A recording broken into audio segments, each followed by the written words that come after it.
du weißt genau, was das für ein Typ ist. Der wird das Auktionshaus ruinieren. Nico, du müsstest nie wieder mit ansehen, wie Helena blöde lacht und das Leben weiterlebt, als wäre nichts gewesen. Jetzt komm schon, ich brauche dabei deine Unterstützung. Ja! Was? Irgendwas stimmt nicht mit ihr. Scheiße.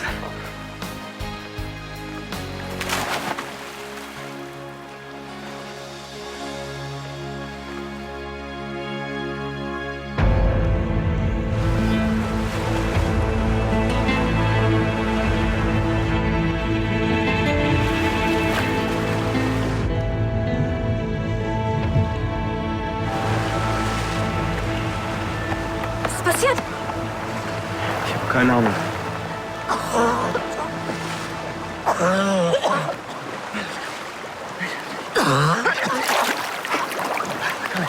Komm. Das war knapp. Lass mich nicht los.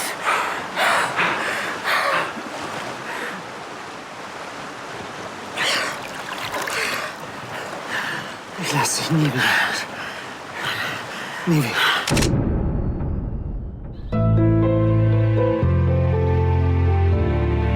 Wenn die Justiz nicht in der Lage ist, für Gerechtigkeit zu sorgen, dann müssen wir das eben übernehmen. Gerechtigkeit? Hör doch auf. Du willst Ludwig aus dem Weg räumen, damit er dir die Führungsposition in der Firma nicht streitig macht. Ich habe nie behauptet, dass ich nicht auch gewisse Vorteile aus unserem kleinen Abkommen habe. Wir haben kein Abkommen.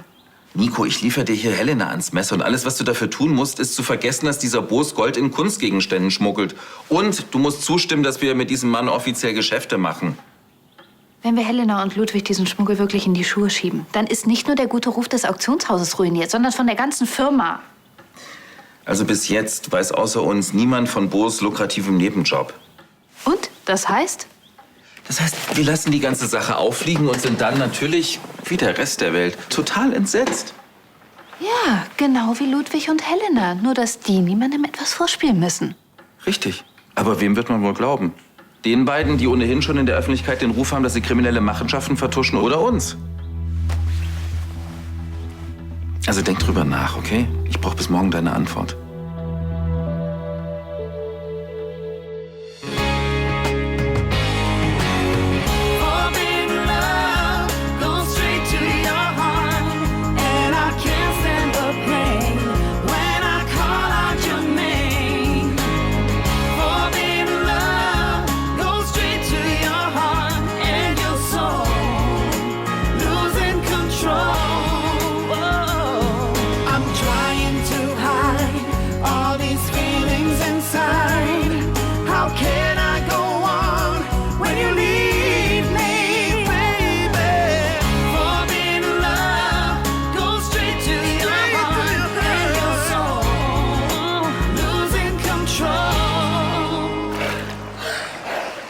Alles klar da draußen?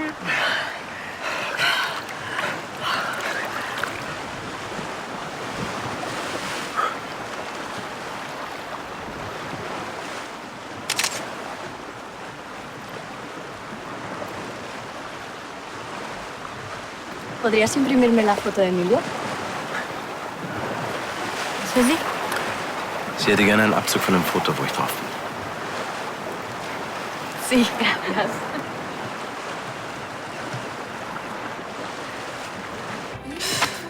Man braucht echt eine Ausbildung, damit man die Codes der sogenannten Jobanzeigen entschlüsseln kann. 1.000 € im Monat von zu Hause aus. Bedeutet, verkaufen Sie Zeug am Telefon, was keiner braucht. Warum beschäftigst du dich überhaupt mit so einem Zeug? Du hast ein Praktikum bei einer der besten Adressen Düsseldorfs gemacht. Aber abgebrochen. Ich habe kein Abi, keine Ausbildung. Ich habe das Gefühl, man lässt mich noch nicht mal kellnern ohne Erfahrung. Hey. Bleibt nur noch Karriere als Putzfrau. Guten Tag, Graf Landstein. Was willst denn du hier? Du gehst nicht an dein Telefon. Das ist ein Code für Lass mich in Ruhe. Kim, ein guter Bekannter von mir, sucht eine fähige Mitarbeiterin für sein Unternehmen. Familienbetrieb, erstklassiges Renommee. Wenn du da anfängst, stehen dir alle Türen offen. Ich hasse Durchzug. Kim, du bist mir nichts schuldig, wenn du das Angebot annimmst. Ich brauche deine Hilfe nicht. Kim, jetzt denk doch mal drüber nach. Es geht schließlich um deine Zukunft. Gut erkannt. Na schön. Eine Stelle als Putzfrau findest du sicherlich auch ohne meine Hilfe. Krass, geht da etwa doch wieder was mit ihm? Was? Red nicht so einen Schwachsinn. Okay, dann ist er halt nur noch scharf auf dich. Naja, nicht gerade die intelligenteste Anmache, das mit dem Jobangebot. Wieso Anmache? Ja, die Art, wie er sich gerade an dich angeschleimt hat. Ansgar ist mein Vater.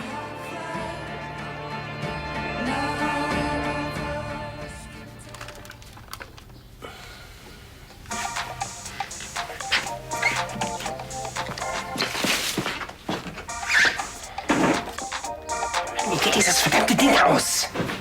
Das ist gerade mein Handy? Der Klingelton passt zu dir. Er nervt total. Hey, das ist in New York gerade voll angesagt. Aber woher soll es auch ein Bauarbeiter wie du wissen? Ah, hi. Ich bin übrigens Jessica. Daniel, Andys Bruder. Oh, ihr habt keine Ähnlichkeit. Ich sag nur so viel. Betrink dich niemals in ihrer Nähe. Du wirst dein Leben lang bereuen. Und du räum mal hier dein Chaos weg. Ja, sobald du deinen ganzen Schrott hier weggeräumt hast. Was soll dieser ganze Werkzeugmist hier überhaupt? Gute Frage. Ich dachte, du lässt dir heute von 2 Mädels aushelfen. Oh, Du hältst dich da raus.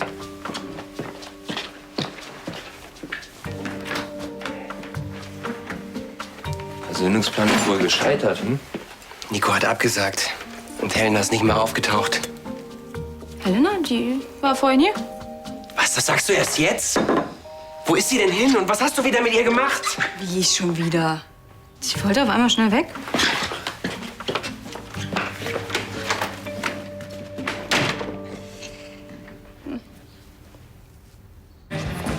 Hier, danke. Jetzt erzähl mal. Deine Mutter hatte was mit dem Grafen? Das war einmalig. Als wir nach Düsseldorf gekommen sind, da konnte er sich noch nicht mal mehr an sie erinnern. Gott, das heißt, du hättest beinahe mit deinem eigenen Vater geschlafen. Das ist schon irgendwie... Ey, sorry, das war blöd. Wenn wir beinahe... Du weißt schon, dann... Meine Mutter hätte doch nicht mal was gesagt. Ja, und deine Eltern? Also der Mann deiner Mutter? Totale Krise. Deswegen wohnt sie ja jetzt hier. Ja, klar. Ich meine, der betrug schlimm genug, aber jetzt verliert er auch noch plötzlich seine Tochter. Wie meinst du das? Naja, jedes Mal, wenn er dich sieht, dann wird er an den Seitensprung seiner Frau erinnert. Das ist anders als bei deinen Schwestern, denn die sind ja nun mal seine Töchter. Also das hört sich jetzt krasser an, als ich es gerade gemeint habe. Er kommt damit klar, okay? Er ist und bleibt mein Vater.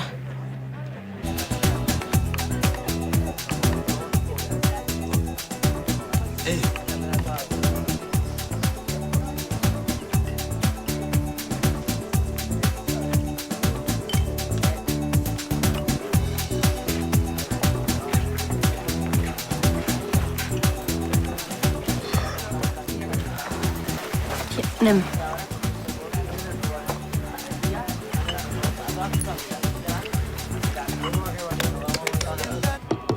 Einer für mich, einen für meinen Vater. Wir haben nämlich denselben Geschmack. Welcher jetzt? Sorry, der musste sein. Es ist halt so kompliziert gerade bei euch. Zahlen. Lass mal, die gehen auf mich. Danke. Sag mal, kennst du eigentlich das Drama? Welches Drama denn noch? Also meins reicht mir. Ich meine den Club. Der ist mega in und ich wollte heute nach Feierabend dahin gehen. Weiß nicht, ich bin irgendwie nicht so in Stimmung. Hallo, Kim. Hallo und tschüss. Wie geht's dir denn? Was willst du hören? Dass wir dich vermissen? Ganz bestimmt nicht. Aber dir geht's doch nicht gut, das sehe ich dir an. Verstehst du dich mit Papa nicht? Wie kommst du darauf? Wir verstehen uns bestens. Die hier sind für uns. Und heute Abend gehe ich mit Miriam in einen Club. So richtig abfeiern. Heute Abend? In den Club unter der Woche? Ja, und? Ich habe keinen Job, ich habe nichts zu tun. Also kann ich auch jeden Abend abfeiern. Ist doch total praktisch. Ciao, Miriam. Ciao.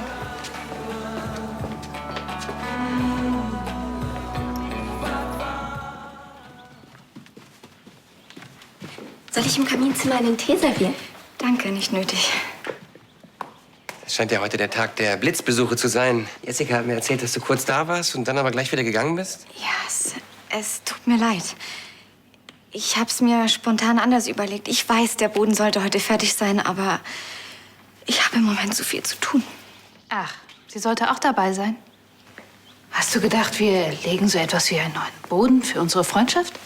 Was? Also, ich hatte keine Ahnung, dass du auch kommen solltest, ehrlich. Ja, das stimmt. Das war meine Idee.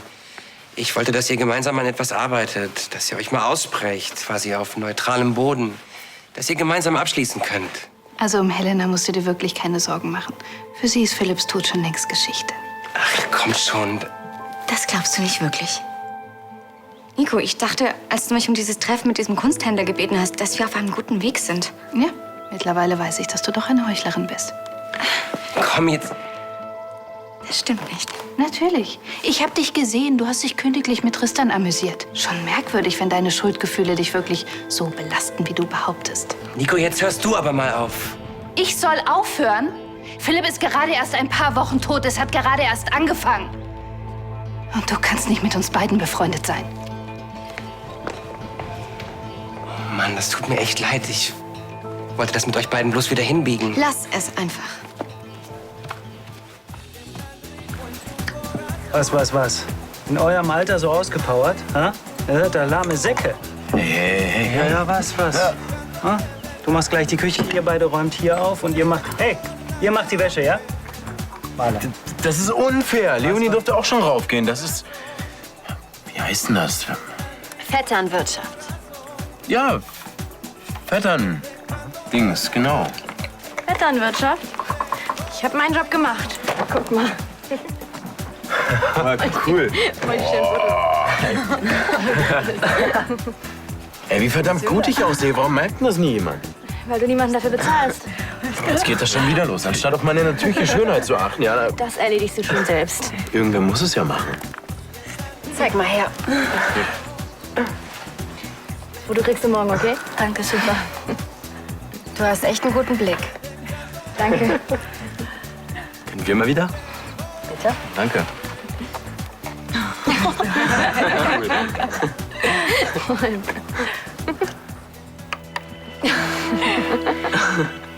Boah, krass, ey. Schaut euch das mal an. Der Pasa hat mit Frau Mendes rumgeknutscht. Hey, gib her das Ding. Ja.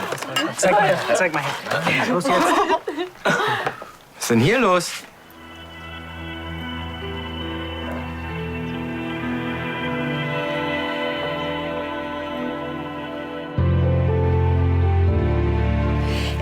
Es ist mir ein Bedürfnis, eine Sache klarzustellen.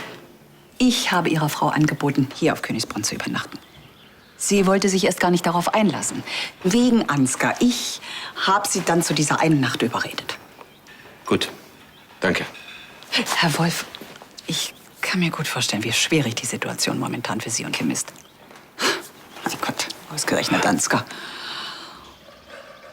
Sie können Ansgar auch nicht leiden, was? Ja, Kim hält sich tapfer.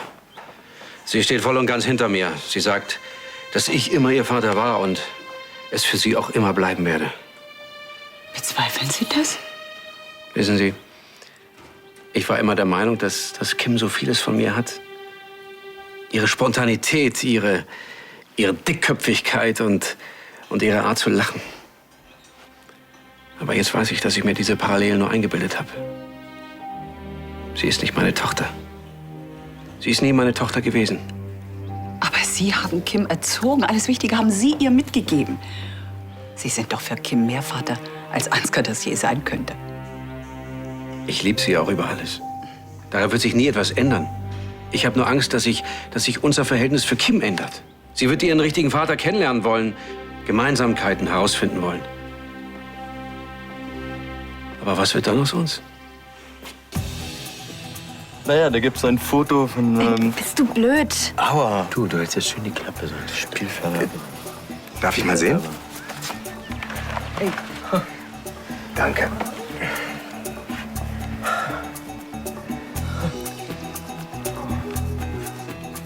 Ja, ich weiß, wonach das aussieht und was man in dieses Bild hineininterpretieren kann, aber Ich kann euch versichern, dass Padre Jan und meine Frau nicht geknutscht haben. Die beiden sind nämlich Zwillinge. Bitte? Zwillinge? Wenn ich's doch sage.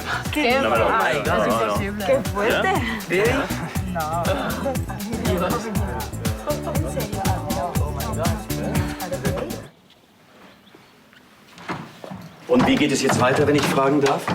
Wir machen einfach weiter wie bisher. Ich melde mich, sobald es losgehen kann. Sagen Sie, warum nehmen Sie nicht schon mal einen Cognac im Kaminzimmer? Ich komme gleich nach. Gerne.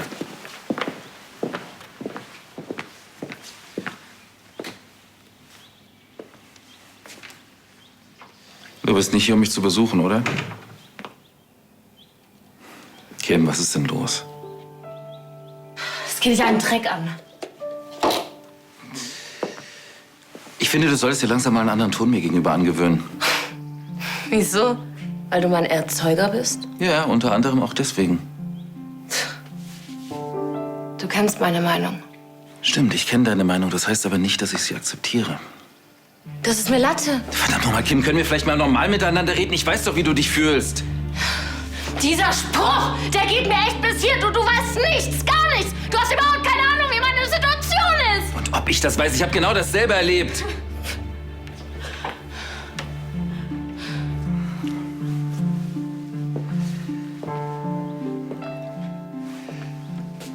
Als meine Mutter gestorben ist, habe ich jahrelang um sie getrauert. Bis ich erfahren habe, dass sie gar nicht meine wirkliche Mutter war. Die habe ich dann erst vor kurzem kennengelernt und kurz darauf auch verloren. Also wie du siehst, ich kenne deine Situation ziemlich gut. Aber du warst bestimmt nicht in sie verknallt, oder? Glaub mir, wenn du meine Mutter gekannt hättest, würdest du das nicht fragen.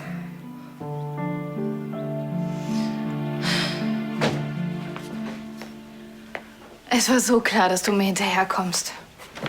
Und es war so klar, dass du dich hier verschanzt. Was sollte diese Aktion? Hast du gedacht, du könntest mich zwingen, mich wieder mit Helena zu versöhnen? Feingefühl sieht wirklich anders aus. Das sagt die Richtige. Deins scheint dir ja auch massiv abhanden gekommen zu sein. Pass auf, ich habe noch mal über unser Gespräch gestern nachgedacht und mir ist noch was aufgefallen. Ich glaube, du vermisst Helena. Wie bitte? Ja, sie war deine beste Freundin. Du hast nicht nur Philipp verloren, sondern auch sie. Ja, und genau das kann ich ihr nicht verzeihen. Das musst du aber. Wie denn? Du weißt ja nicht, wie es sich anfühlt, wenn man alles verloren hat, was man zum Leben braucht. Mir wird einfach schlecht, wenn ich sehe, dass diese Mörderin sich amüsiert. Aber du kannst es ihr nicht übel nehmen, dass sie sich mal für eine Minute von Tristan ablenken lässt. Anni, wenn dir so viel an Helena liegt, bitteschön. Aber lass mich einfach in Ruhe. Und wenn du jeden um dich herum von dir stoßen willst, dann mach genauso weiter.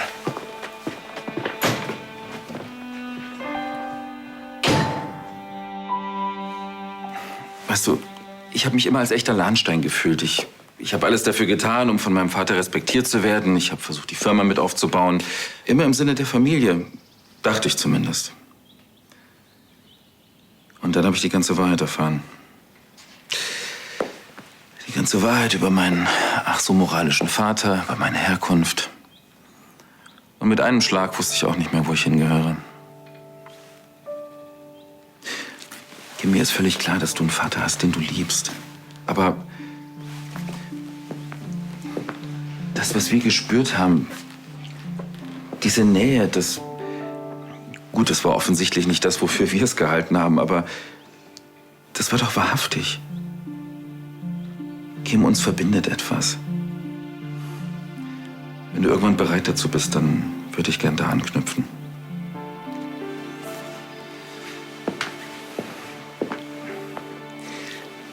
Vielleicht klingt das aus meinem Mund ein bisschen komisch, aber weißt du, meine Kinder bedeuten mir alles und du gehörst jetzt dazu. Kim, du hast einen Teil deiner Wurzeln verloren, aber das heißt doch nicht, dass du nicht neue schlagen kannst. Und jetzt gehen wir in den Wald, umarmen einen Baum und schauen, dass ich neue Wurzeln schlagen kann, oder?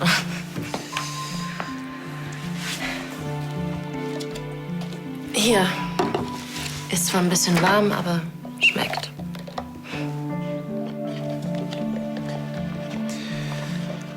Kim, das finde ich übel, aber ich hasse Milchshakes. Was ist daran so witzig?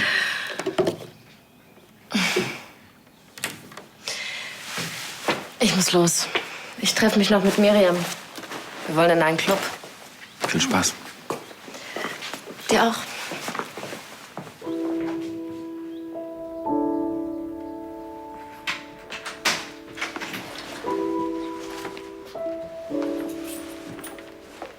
Ich habe noch ein paar Sachen von mir geholt. Du kommst wegen einem halbvollen Shampoo hierher? Nein, eigentlich bin ich wegen Kim hier. Es geht ihr nicht gut.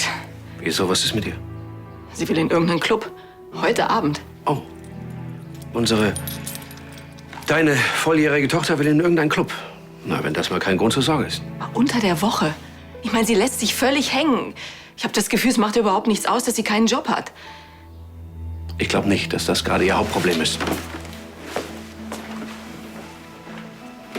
Ich habe das Gefühl, durch die jetzige Situation verliert sie vollkommen ihren Halt. Die jetzige Situation. Wie nett. Kim und ich kommen ganz gut klar. Und wenn sie sich dann mal eine Auszeit gönnt und in irgendeinen Club geht, um den ganzen Mist zu vergessen, dann gönne ich ihr das. Ich kann es nicht. Nicht eine einzige Sekunde. Das Bild kannst du gern mitnehmen. Dann hat sich dein Besuch wenigstens gelohnt.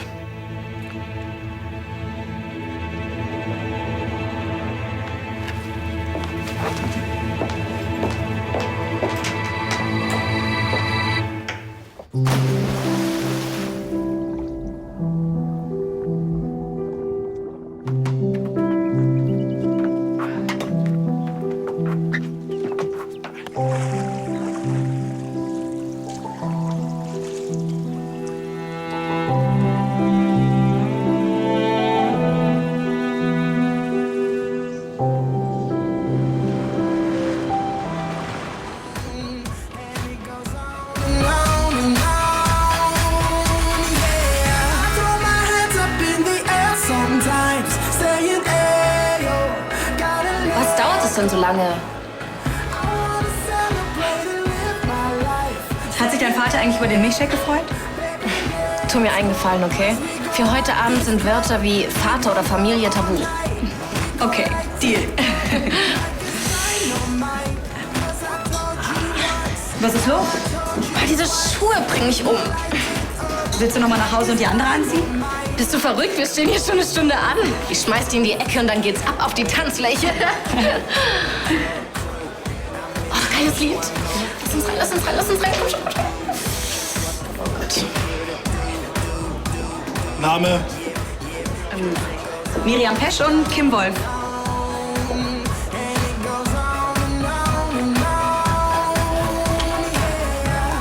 Ihr steht nicht auf der Liste. Gib mir einen Stift und dann lässt sich das ganz schnell ändern, hm? Hallo? Wir warten jetzt schon eine Stunde. Gästelisten sind sowas von arrogant und diskriminierend.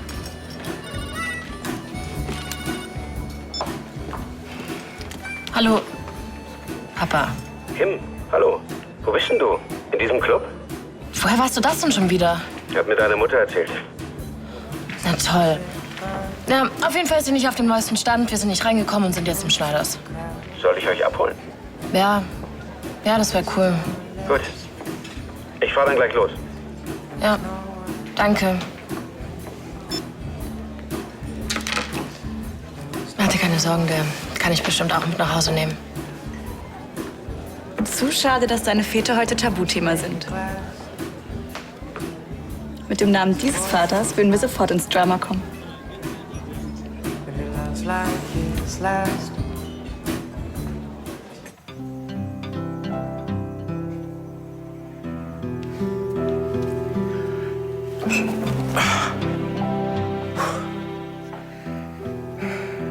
Du solltest Magnesium nehmen. Und ich vielleicht eine Beruhigungstablette vorm nächsten Basketballspiel. Jawohl, Herr Doktor.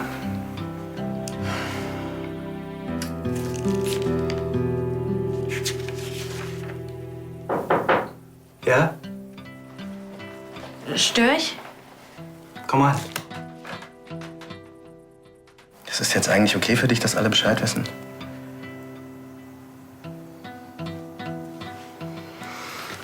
Und du hast da was.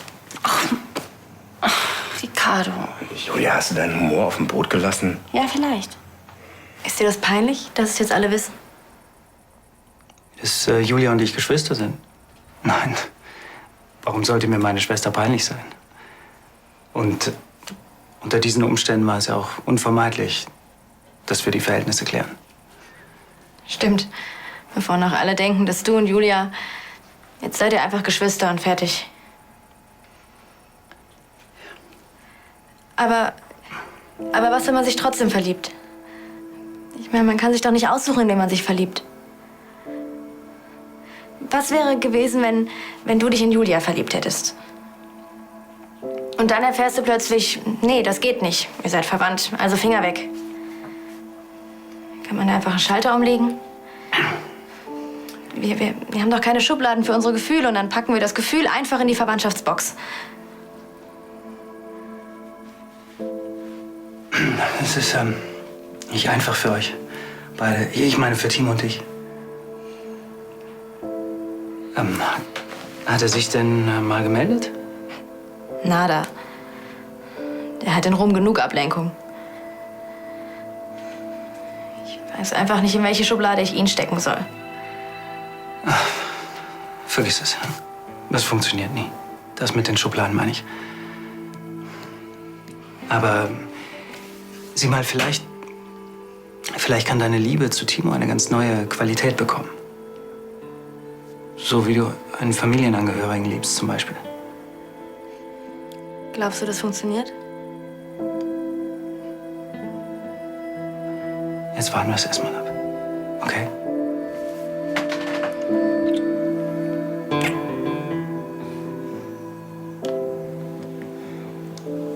Es tut mir leid, aber ich bin wirklich müde. Ja.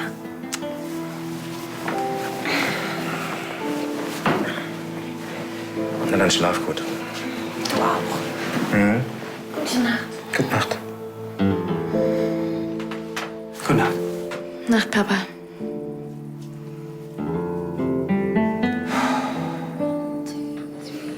Sie sind eingeladen, Graf Landstein bezahlt.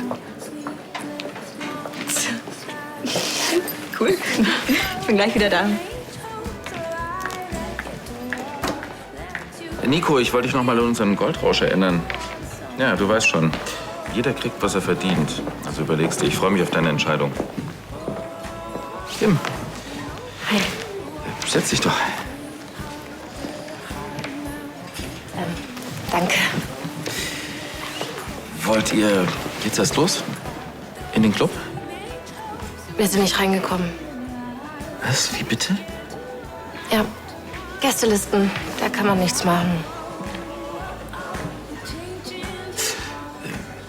Junges Fräulein, dürfte ich's wagen, euch statt Arm und Geleite meinen Namen anzutragen? Nur für heute Abend.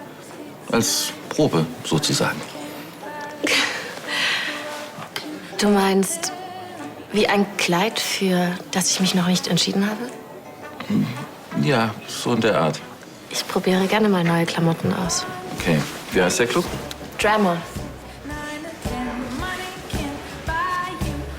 Frau Dröge. Ja, dann sind Sie jetzt ja wach. Hören Sie, können Sie bitte dafür sorgen, dass meine Tochter Kim auf die Gästeliste eines neuen Clubs kommt? Drama mit Namen, richtig. +1. Ihr selbstverständlich sofort, heute. Ja, danke. Dankeschön.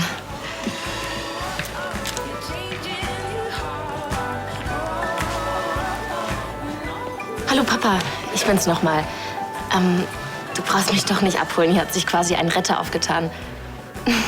Mach dir keine Sorgen und vor allem warte nicht auf mich, okay? Bis dann, tschüss. Ich habe dir hier mal die Telefonnummer unseres Chauffeurs aufgeschrieben. Egal um welche Uhrzeit, der holt euch ab. Echt? Also deine spontane Hilfe gefällt mir immer noch am besten. Du kannst wirklich unkompliziert sein. Nico, ich wollte dich noch mal an unseren Goldrausch erinnern. Ja, du weißt schon, jeder kriegt, was er verdient. Also überlegst du, ich freue mich auf deine Entscheidung.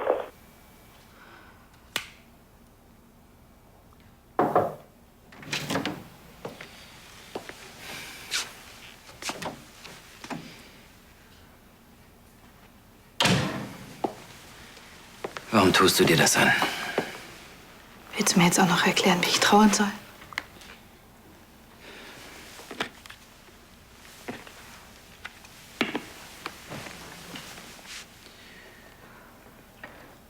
Nico, irgendwann musst du Helena verzeihen. Ihr geht doch beide kaputt daran. Kaputt gehe ich nur an euren Lügen. Ich habe gesehen, wie ihr euch königlich amüsiert habt. Ehrlich gesagt bin ich froh, dass Helena es wieder schafft, ihren Alltag zu bewältigen. Schön für sie. Ich kann das nicht. Jeden Abend, wenn ich im Bett liege, da wünsche ich mir nichts sehnlicher, als morgens nicht mehr aufzuwachen. Weil ich einfach nicht weiß, wie ich den nächsten Tag überstehen soll. Weil jede alltägliche Handlung für mich eine Riesenqual ist. Das tut mir leid, Nico. Aber du verkennst Helena. Sie leidet sehr darunter. So ein Quatsch. Sie kann ihr Leben doch einfach weiterleben.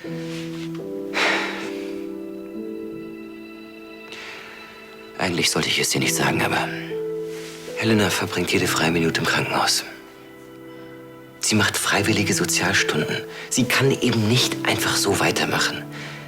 Sie will ihre Schuld wieder gut machen.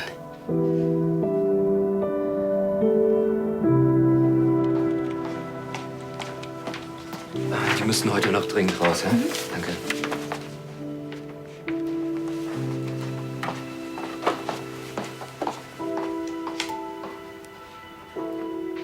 Schatz, hast du endlich unsere Arztromane sortiert? Dabei wollte ich dir doch helfen. Gut, war jetzt nicht so witzig, aber vielleicht so ein kleines bisschen. Frau Ried hatte übrigens mehrmals nach dir gefragt. Ich konnte sie zwar beruhigen, aber ich bin ja nur der Schwiegersohn. Sie will ihre Dagmar sehen. Ja, natürlich. Guck mal, ich kann mich jetzt auch offiziell vorstellen. Daniel Fritsche, seit kurzem in Düsseldorf und ich wohne jetzt bei meinem Bruder. Ja, ich muss jetzt weiter. Darf ich dich noch auf eine Limo einladen? Heute nicht. Morgen? Es ist besser, wenn wir uns außerhalb des Krankenhauses nicht mehr sehen.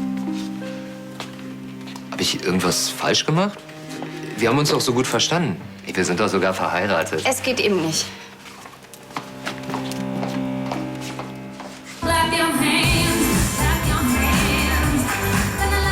Kim von Lahnstein. +1. Netter Versuch. Wir warten. Also, schauen Sie doch noch mal auf die Liste, hä?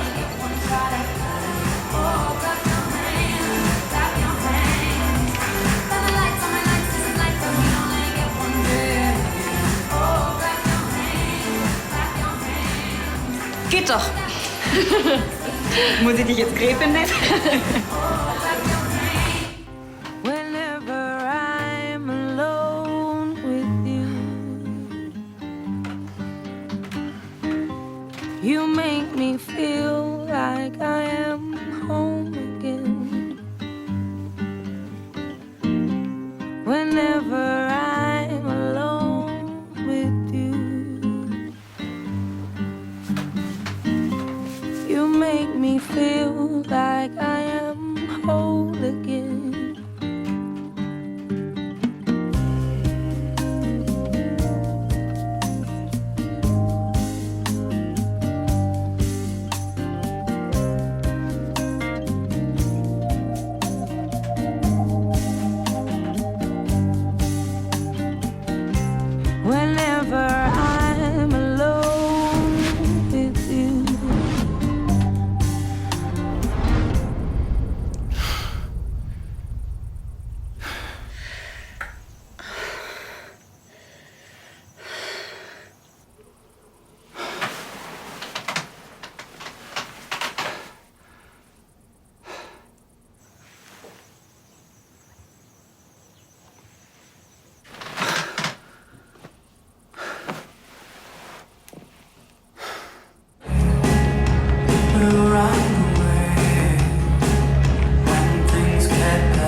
what we'll find. Where are we going? Who are we now? Let's decide. This time you gotta make up your mind. This life you're living. This time you gotta make up your mind. This life's worth the living. Get up, we got a ways to go.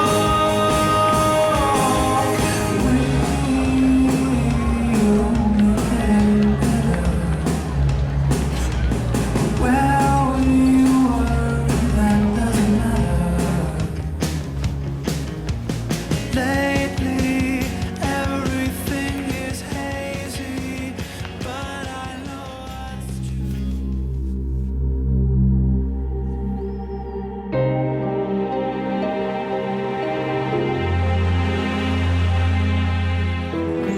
Guten Morgen. Sind ihr mindestens zum Padre gegangen?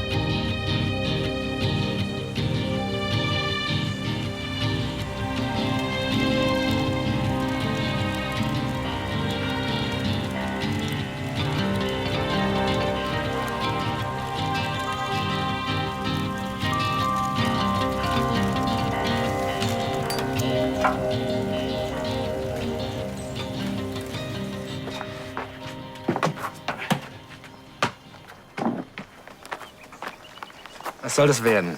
Jugend trainiert für Olympia? Bringt nichts. Im Basketball bin ich nahezu unschlagbar. Freut mich auch, dass du da bist. Vor allem mit der Verletzung. Tut mir übrigens leid. Wir haben uns beide ganz schön kindisch benommen. Was ist Revanche?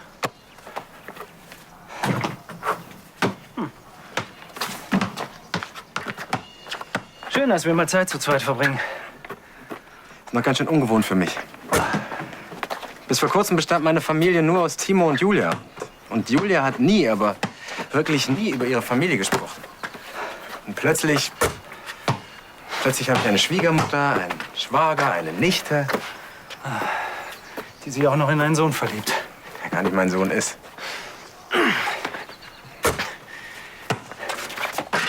Sie vermisst Timo übrigens sehr, seitdem er auf Klassenfahrt ist. Hast du mal wieder was von ihm gehört?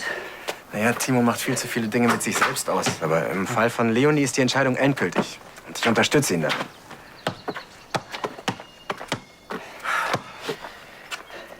Verboten ist es nicht. Jan, Cousin und Cousine. Das geht nicht. Und Timo sieht das zum Glück genauso.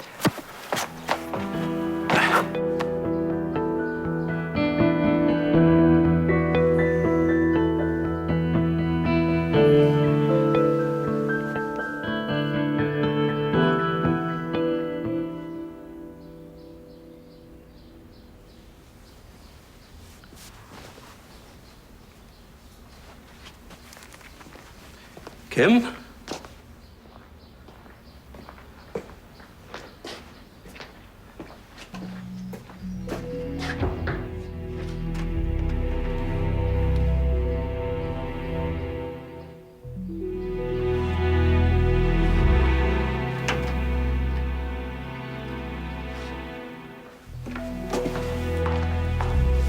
Und Sie wissen, wer ich bin, Frau Ried?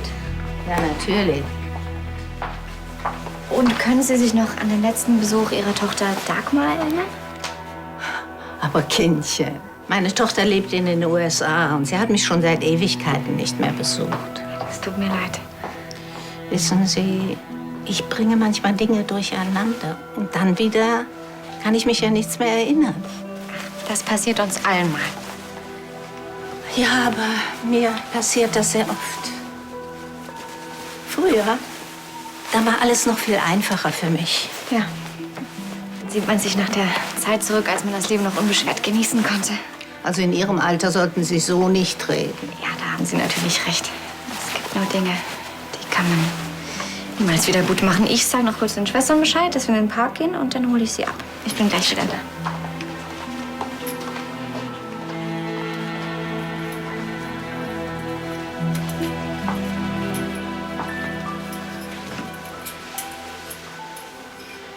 Ständig ist sie so bedrückt. So ein liebes Mädchen sollte nicht ständig so traurig sein. Finden Sie nicht?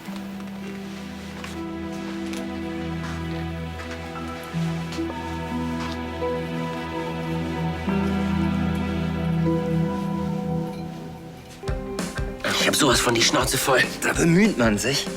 Lässt sich was einfallen. Ist charmant. Hat ein offenes Ohr. Muntert sie auf. Und kriegt trotzdem eine drauf. Ohne Erklärung. Klingt ja fast so, als redet ihr von derselben Frau. Mein Bruder und ich standen noch nie auf denselben Typ. Das ist ja praktisch. Ja, das erspart eine Menge Ärger.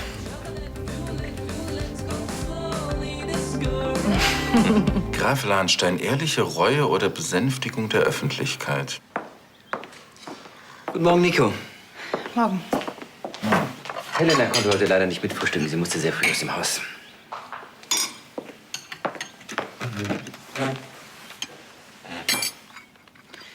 Ich hätte gerne Kaffee.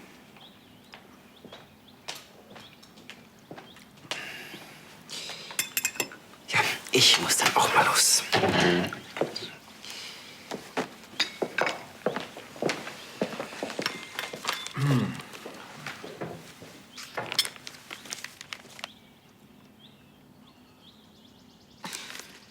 Es ist mir egal, was Sie tun oder wie ehrlich Sie es meinen.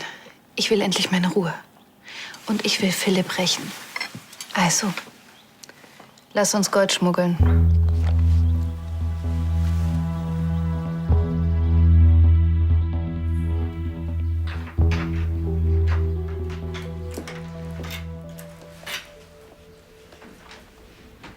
Kim.